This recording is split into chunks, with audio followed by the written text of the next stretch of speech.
Fil-Belt Valletta, is-Sibt kienet iċċelebrata l-Festa Nazzjonali ta' San Pawl Nawfragu, festa li ġiet iċċelebrata ġimagħtejn qabel il-festa propja fl-10 ta' Frar minħabba li din is-sena fl-istess perjodu se jkun qed jiġi ċċelebrat il-Karnivali.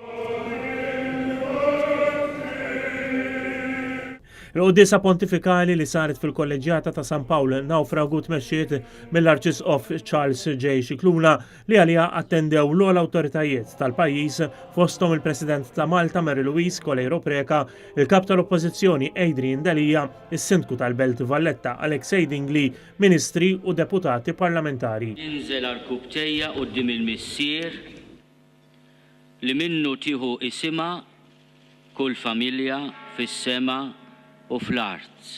Fil-paniġirku l-Arċisqof Scicluna qal li f'mument ta' kriżi li żjed ħarxa l-Apostlu San Pawl sar il-mexxej naturali.